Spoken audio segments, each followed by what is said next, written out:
All right. In the last 24 hours, the price of the cryptocurrency market has seen a pretty significant pullback.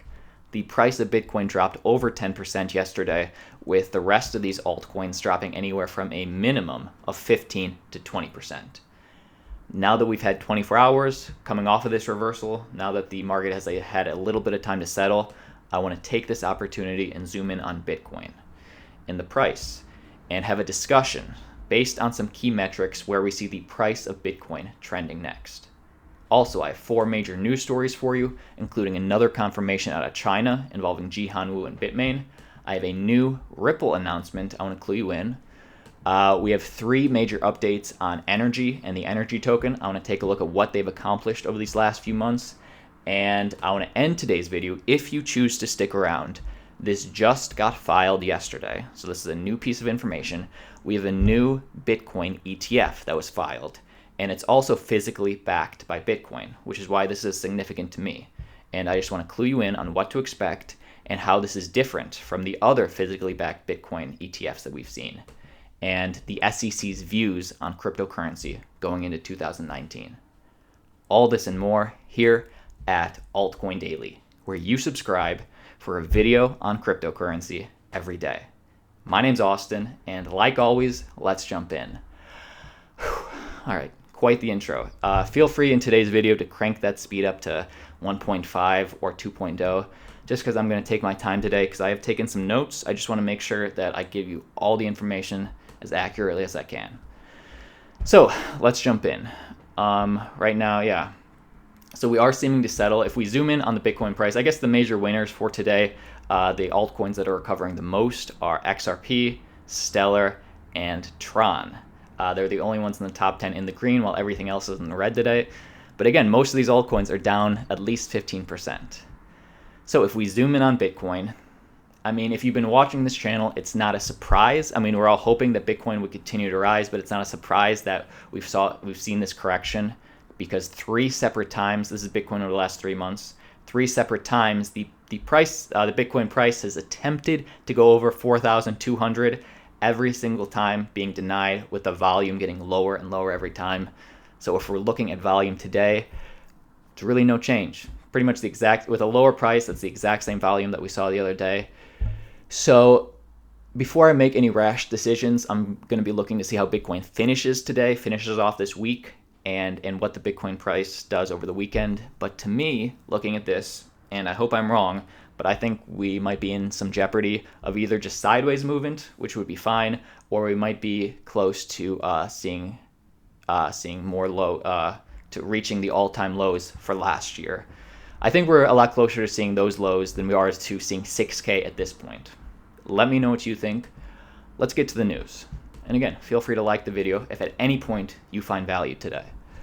All right, Jihan steps down as Bitmain CEO. We have another Chinese media report. Now, we've been seeing, there's been rumors for the last week now that not only Jihan but another higher up, I forget his name, it'll come up later, that they're being kicked out or stepping down from the company. And Bitmain is one of the largest mining pools in the game. They control a lot of that hashing power. And according to an article published by the South China Morning Post, the Bitmain board of directors, so 2 of them, I'll tell you the other guy's name in a sec. It's would have decided, okay, here they are. The Bitmain board of directors would have decided to relieve Jihan and Katan Zhan of their positions as heads of the company. And this is what I'm looking for before we go on, because I want to share with you why this happened. And if it actually did happen, I'm not surprised, because Bitmain hasn't been doing that well recently. But for me, I'm looking for, I need some confirmation out of an English or an American news outlet, because right now we're only getting reports out of China. And to me, Bitmain's about to enter its initial public offering, major player in finance and cryptocurrency. If this were true, I have no doubt that I would think CNN or any, not CNN, CNBC or any financial station would cover it. So for me, if this were to be 100% accurate, I would need to see just a third party cover the story. But if it is actually true, I'm not surprised, because Bitmain has had a substantial economic loss generated by Jihan management. Now, some people can attribute that to just the bearish year we've had. But also, they've kind of, over this last year, Jihan, because of his leadership, they have kind of veered away from their core competency, which is mining Bitcoin. And one of those decisions was the unfortunate decision to support Bitcoin Cash in the famous hash wars, switching mining power from Bitcoin to Bitcoin Cash ABC. And in my opinion, I mean, Bitcoin Cash ABC was the clear winner. But also, they have a huge stash, a huge treasury, so to speak, of Bitcoin Cash. And Bitcoin Cash has lost incredible value, which may have led to their losses this year. What can we expect with maybe Elastos merged mining, or with the leadership going forward? Because if they get new leadership, what does this mean for the direction of the company? While they might have a new CEO, just know that Wu and Zhan, I think they're still going to be major players in the decision-making of the company, and this was all verified when they submitted for an initial public offering. But Wu still holds 21% of the company, and Zhan still holds 37% of the company. So while Wu might not be CEO anymore, they both will still be major players on the board and shareholders. So time will tell. Anyway, let's keep moving. Let's talk about Ripple. And please let me know in the comments what you think. Is this bad or is this good? In general, I'm glad that Bitmain is losing some of their market share in dominance in their mining. I'd like to see that a little more decentralized. That's me. Let's move to Ripple. Ripple-backed payment platform SendFriend is launching in Q1 2019, will utilize XRP for instant cross-border remittances. So this sort of headline, it seems like we see this every day. If there's one thing you can say about Ripple, they are definitely capable, and they are definitely making moves in this bear market. The reason that I'm bringing this to you is because this SendFriend, what's launching, is a little bit different than many of their other partnerships. And SendFriend, partnerships/projects. SendFriend is a consumer payments platform backed by MIT Media Labs, Barclays, and MasterCard. And the reason this is significant to me is because it's a consumer payment platform. So this isn't for the banks. This is for the people to utilize XRP. And it's going to start in the Philippines, and it's going to be a way to send money back home. And ideally, they would expand to the rest of the universe. Find no Ripple, but just know that SendFriend was the winner of the MIT Media Labs Transitional Innovation Alliance Award. So people expect big things from this partnership, and the reason that I like it is because it's for the people. Say what you want about Ripple, but I like this. Moving on, Energy's Treasury. I want to give you 3 major updates on what they talked about. And if you don't know Energi, it's a low cap coin, and we actually did a paid review on Energi multiple months ago. So if you want to check out that paid review, just scroll back a couple months. I'll leave a link in the description below, actually, if you want to know what Energi is. But just know they hit us up again, and they wanted to just do a paid update. So stay tuned. And, they didn't tell me what to say at all. They just said, hey, would you check out Energi again? They paid me, so I'm going to give you my very honest opinion. Just 3 updates, and again, stick around, and we'll find out about this new Bitcoin ETF, as well as how the SEC sees cryptocurrency and Bitcoin going into 2019. But let's talk about Energi. And just a quick recap, Energi is meant to be a currency. So it's a faster, more scalable, better version of Bitcoin. And Energi is a fork of Dash. And it's a Masternode coin as well. And Dash was a fork of Bitcoin. And Dash's biggest claim to fame, how Dash differentiated themselves, is 10% of the reward that their miners got went into a treasury. And with Dash, that 10% in that treasury would go towards whatever the community voted on to forward and lead to the success of Dash. And Energi liked that, and Energi allocated 40%. So that kind of what differentiates Energi, and what they're banking on will lead them into that mass adoption. Let's check back in. So I have 3 major updates before we get to that SEC news, and the first one comes to their treasury. And let's just check this out together. And if anything, take this, and this is some of the stuff. If you're checking out altcoins on your own, this might be how you find your information. And just know Energi is self-funded by the treasury emissions. That's how they progress and innovate. And I like this. I found this article, and I like anything with charts. And as you can see, we reviewed them somewhere around here. And now we're somewhere around here. And This big blue line, Dash has the largest treasury in the crypto space, one of the major reasons they're succeeding, and they're the number one Masternode coin. But back in August, and September, and even December, and October, they had the largest treasury in the game. Decred had the second. Energi was down here. Again, Energi was a very new coin, and PivX all the way at the bottom. And these are some of the top Masternode coins. Definitely Dash and PivX. And what do we see now? This was last month. Now Energy's treasury is the largest treasury in the crypto space. It beat Dash, which was significant to me. So this is update number 1. And the reason I found this important is because Energy's market cap is still 40 times smaller than Dash. But now, because of this 40% allocation for the treasury, they have more room to grow. And keep in mind, all this money, where does it go? It's all voted on by the community to decide how to further the project. And we'll find out specifically, now that they have such a significant treasury, the third update is going to involve what to expect with that. But let's read this. Energy's treasury allocation is decentralized, allowing for submitted proposals from anybody to be voted on by masternodes. Yes, that's what I just said. And something else to point out, thanks to a 14-day treasury cycle, the Energi team is able to measure results and respond quickly to changes in strategy. So they have quick turnaround on how the community votes on how to allocate their money. And again, they paid, Energi team paid for this update. They're not telling me what to say. I picked that out. That's significant. No matter if you're invested in Energi or not, I think it shows that they're definitely making progress in this bear market.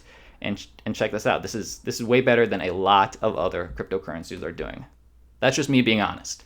If you ever want to see specifically how they allocate their treasury, you can just go to their website, Treasury History, and you can see, some months, Some months, it went to development. 6 developers got paid for the work that they did.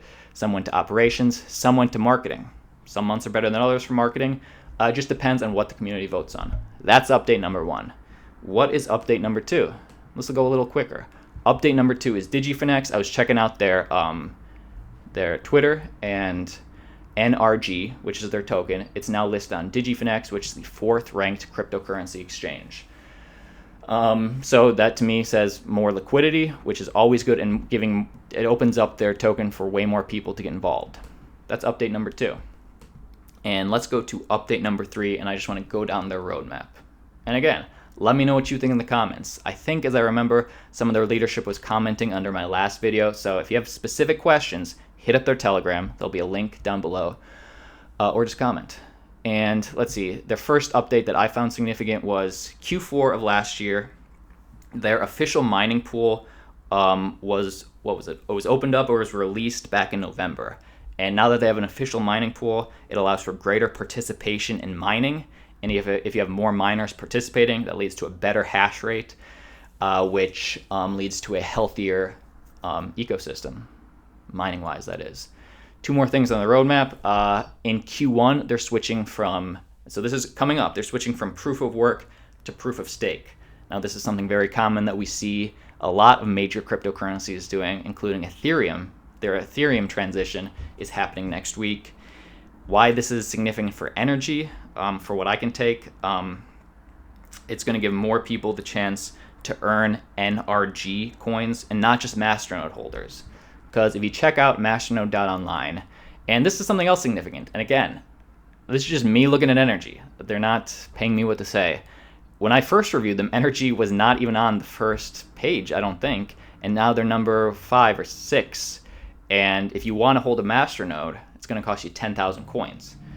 And there's a really good return on your investment, and their volume has gone way up, but when they switch to proof of stake, it's just going to allow non-Masternode holders to be able to earn NRG coins as passive income.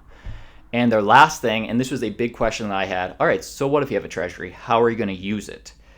And that's what 2019 is about, just large-scale marketing campaigns to bring awareness about the Energi community. So they're all about marketing. And let me just check my notes. I want to make sure I got everything.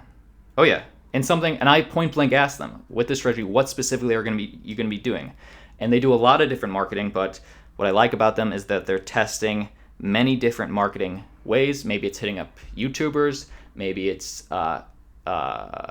Medium articles, whatever it is, and whatever marketing solution works the best. Those are the ones that are going to scale. Will Energy make it? Here's the thing. I'll give you my honest opinion. Energy, actually, much like Ripple, even though one's a high cap, one's a low cap, they're capable. They are making moves in this bear market, which is the reason that I would bet on that Energy is going to be one of those low cap coins that definitely makes it through this bear market. Because again, this is the real differentiator. The truth teller is how they're doing in a bear market, and they're making progress. What I'm really looking forward to Energy is, in 2020. Right now, they're just in 2019. They're coming out with smart contracts, wallets. You can read about all that on their website. But they're just getting Energy Coin to have basically more of a store of value, it being used or it being held. And in 2020, I'm looking forward to when it gets used as an acceptance, as a payment method for high demand merchants. So again, if they want to be, they're already a fast currency. They already have people holding it, and with their masternodes or just in general. I'm looking forward to see what merchants adopt it. I think they have a good shot. And in the coming years, Energy seeks to retain thousands of full-time contributors functioning as a powerful global organization unlike anything seen in the crypto space. And the last thing about Energy had no ICO, and they weren't pre-mined at all. So in order to do this, I think that to see the success they've had over the last 3 months, I think it's definitely because of the powerful treasury that they have. Let me know what you think. Guys, let's finish this up. I know we all got to get our second cup of coffee in, and I'm not going to stand in your way. But the biggest piece of news is finance legend Spearheads' new Bitcoin ETF. So there's a new Bitcoin ETF filed with the SEC, and it's expected to launch in 2019. Let's check this out. Bitwise Asset Management has filed a Bitcoin exchange traded fund, ETF, proposed with the U.S. Securities and Exchange Commission. So it was dated yesterday. This was my first question. Bitwise isn't as big as the VanEck CBOE backed one. So in order for Bitwise to succeed, not that it can't, it just has to be different. Because what is Bitwise going to offer that the VanEck CBOE backed one, which is still on the table, what are they going to offer that they didn't? And this one specifically is spearheaded by John Hyland, and his pedigree, his background, he was the former chief investment officer of the United States Commodity Funds, the USCF. And this is what he did while he was there. He led efforts to launch the world's first crude oil ETF, the world's first natural gas ETF, and the United States Gas ETF, and the United States Natural Gas ETF, and several other commodity index funds. So this is his wheelhouse. Does give me a little bit of hope. And they specifically outline in their announcement how they're different than how they're going to be different in an effort to satisfy the SEC, which has so far rejected every Bitcoin ETF proposal previously submitted. Bitwise is attempting to address every possible point of contention and criticism that has made regulators shy away from the approval. I'll leave this link down below. You can read about all these bullet points, but in a direct quote, they say the proposed ETF differs from previously filed proposed Bitcoin ETFs in that it will rely on regulated third-party custodians to hold its physically backed Bitcoins. So regulated third-party custodians, that's one differentiator. And in that the index draws prices from a large number of cryptocurrency exchanges representing the majority of currently verifiable Bitcoin trading. So those are some of the two big differentiators: regulated third-party custodians and they're just going to draw from all the exchanges, or a lot more than I guess others do, just to get a better kind of sense of the volatility.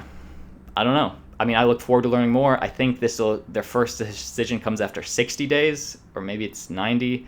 I think it's 60 after January 10th, so we do have a ways to go. I think the SEC's biggest, concerns before with other proposed ETFs was the manipulation and volatility of the market. Who knows? I mean, the market could be totally different in 60 days or 90 days, or if this gets postponed over and over up to 3 times, this could be accepted in December of 2019. We'll see. Last piece of news, and if you've stuck with me all the way to the end, let me know. Maybe just let me know. Say maybe an all right. Just let me know if you guys actually stick around, because I think this is valuable information, and I definitely enjoy cluing you in. But the last piece of news is the SEC lists cryptocurrencies as a top examination priority in 2019, different than every other year. It seems like in 2018, in 2017, the end of that really, we forced them to look at it. Now they're flat out saying that it's a top priority examination-wise in 2019. This is a double-edged sword for me, but necessary in a lot of ways. But check this out. According to the SEC's Office of Compliance, Inspections, and Examinations, OCIE, this will be done with a view of protecting retail investors in the nascent asset class. So they're doing it because they want to protect the individual person, retail investor. And in cases, which is good, which I like that. We've seen a lot of scams out there, and this will be definitely a big step in relieving some of the scams in the space. And in cases where the digital asset is classified as a security, the goal of the SEC's compliance wing will be to ensure regulatory compliance. So another thing this tells me is that they're going to double down on cracking down on altcoins that are going into their ICOs, or maybe altcoins that came out of their ICOs last year, if they're labeled a security or not.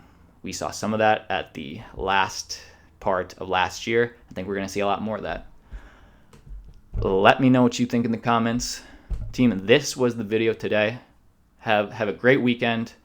I appreciate every single one of you. And feel free to like the video if you gotten value. All right, team. We'll see you tomorrow.